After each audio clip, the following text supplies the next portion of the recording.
for adults. That's not for children. Kids that are 18 and under don't have any reason to access that material. And so we're being consistent with that. Aren't y'all tired? I know I'm tired. I don't want to be here. I really don't have an argument. So what I'm going to do is I'm going to sing. You've got 90 seconds. I know. You've got to be taught to hate and fear. You've got to be taught from year to year. You're being... Yes, we're at that point in the legislative session where, like the modern Prometheus or Frankenstein's monster, seemingly dead bills come back to life. And like community theater, the public signs up to sing about it. More on Idaho's latest synodical songbird in a moment. But why the audition for The Voice where nobody seemed to turn their chair today? Well, that's because the original bill to regulate library books was kind of revived today in the House State Affairs Committee. It's been a long session, so here's the spark notes or cliff notes, depending on your generational approach. House Bill 384 passed the State Affairs Committee back in January, but the floor sent it back to the committee because they wanted a compromise bill with the Senate. Well, that's when the Senate created Senate Bill 1289, which got criticism for being too weak and too complicated. That one failed the Senate floor in February by a single vote. So with a bolt of electricity, a revised House Bill 384, now known as House Bill 710, with a few stitched together tweaks, stumbled its way back into the spotlight. Here's Andrew Bartline.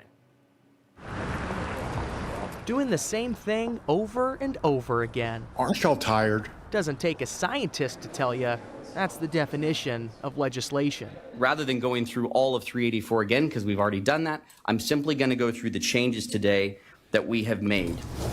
Another crack at library regulation. Books being taken out of the library because they're deemed unsuitable or unsafe is devastating to me. But the bill's written simply, with no need to spend time between the lines. If your readers read the legislation, please. There is no book banning, and there's no book burning, and there's no book removal. But there is book relocation.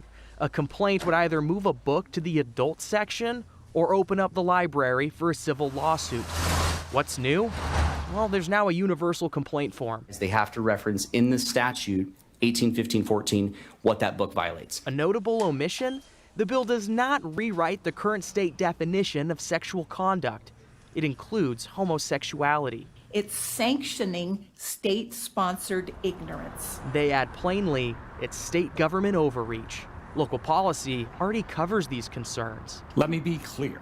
There is no pornography in Idaho libraries. If there are no materials of this type, what's the concern with the legislation? Ron? If there's no material of that type, I don't see any need for this legislation. And without specifics, it is a hypothetical. Some committee members spent more time waiting for their turn to talk. Is it your position then that the majority of Idahoans support providing sexually explicit content to minors? Would you prefer to see us decline to act or take action to protect them against things which truly are harmful? Do you think that it's appropriate to expose children to this type of material? I actually think it's really inappropriate for representatives of the great state of Idaho to ask continual gotcha questions at people who are up here testifying. But what Representative Young is trying to get at is the Miller test, the judicial standard to determine if a book has value beyond the smut. If material meets that definition, then it would not be protected speech. And it's the same test written into the legislation. Almost verbatim, the Miller test. Keyword? Almost. The bill fails to include Part 3, which defends an otherwise inappropriate piece of literature that in its whole context has serious artistic, political, or scientific value. Why did we use an incomplete definition in the enforcement mechanism and leave out that critical piece that's in the Miller test? Representative Crane, 12. I'm not understanding the question, Mr. Chairman and Representative Keeley's, because we have reference to 1815-14 as current code in the definition section on the legislation, and we're using the Miller test by means to judge that. So I'm not understanding the question. The bill passed committee along party lines. The only difference from the previous legislation is the inclusion of that universal complaint form and the partial inclusion of the Miller test. And I am going to use the language partial, and he said almost verbatim, maybe being a little generous to the language, completely omits the idea that if you take a paragraph out of context that's inappropriate, that doesn't fly with the Miller test. You have to look at the entire piece of literature and context and then use that determination. But this bill does not have that piece there. So you can take that certain paragraph And just use that as opposed to the material as a whole. The pieces of the Miller test they've included, yes, you could do that. Interesting. All right, so we'll see if there's any indication on the House floor whether they're going to let this one pass through there.